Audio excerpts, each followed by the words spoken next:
Now, I will tell you, yes, I am a part of the Tinfoil Hat League. I'm not ashamed of that. But you know what's better than a tinfoil hat? How about a tin pan? Especially one that's going to have a pecan pie in it. Nobody's going to do the pecan pie better than Dan Sykes. Well, thank you. Bob Sykes, sir. Thank you, Tracy. Thank you. Good to see you. Thank you. Well, good to see you, too. You know, having a little fun with that goofiness. But this is the good stuff. I'm scared to ask you how old this recipe is. Well, honestly, it goes back to the origins of pecan pie, which food historians tell us came out really not that long ago, maybe in the 40s. No kidding. And it came along about the time this product was invented.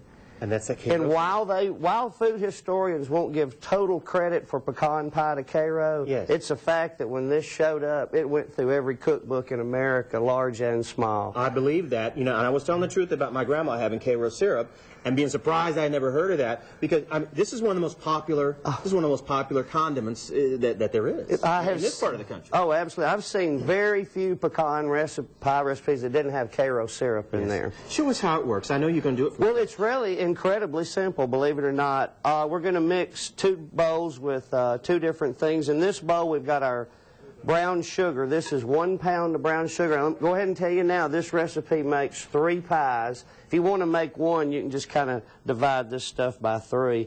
You can see here that this is something that you sure don't want to spill in the car on the way over here. No, sir. I've done it too. I've done it too.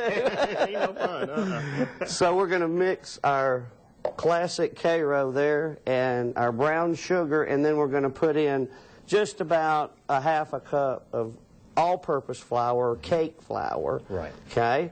Now, this will give you your good morning workout here on your arm. Right. You can use your hand mixer, but you want to mix this really well, okay? Yeah. Then in our second bowl, we're going to mix 8 eggs. I have 6 because I broke 2 coming in. Okay. So 8 eggs. We're going to put in a ½ cup of melted butter.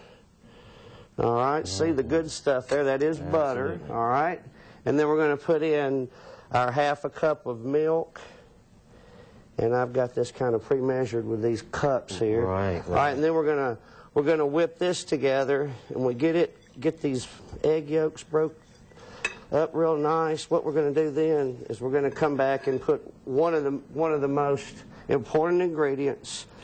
We're going to put a whole tablespoon of vanilla flavor. Have that vanilla flavor. I'll tell you something else you're doing like my grandma, Van. My grandmother did not own an electric mixer. She did everything by hand. And the first time I saw her whip mashed potatoes with her... You knew she could whip you. All respect. That's right. It's all respect. And this is that kind of recipe. You do the whole thing by hand. We're not talking about preservatives and stuff like that. It's all natural stuff, right? Well, you know what I've found, Tracy? Most Southern recipes, like the ones we have at the store, have very short ingredient lists. And they're made up with the things that we had during that time, which is eggs, milk, flour. Right. I mean, that's what people cooked with, and that's why you find most of those Southern recipes just, you know, contain short ingredient lists with the emphasis being on fresh. Exactly. And Grandma lived on a farm, so, you know, your grandma was probably like mine, kept it in her head. And could just do it without even measuring. Exactly. Tell you what, let's do, Van. Yeah. We're getting crunchy on time here, so let's stop right here for our viewers. Van and I are going to come back in just a few minutes, and he's going to finish up the pie, and then we're going to talk about consistency and taste, which is my favorite part. We're going to get on that in just a few minutes, and we'll talk about breakfast with Santa, too, because that's a really big deal. So we'll get to that in just a couple of minutes. Right now...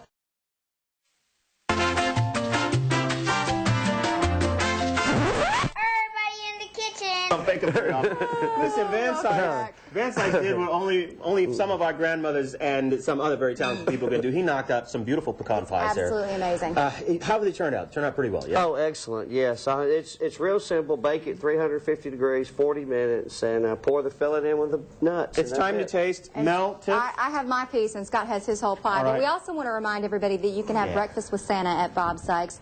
That's at the Tannehill State Park location, right? Exactly. Every weekend until Christmas, come out, have breakfast, and the kids can mingle with Santa while they have breakfast. I'll tell you what. Consider yourself invited. That's right. Brian's not going to have none. Tiffany, is it good? Is it good?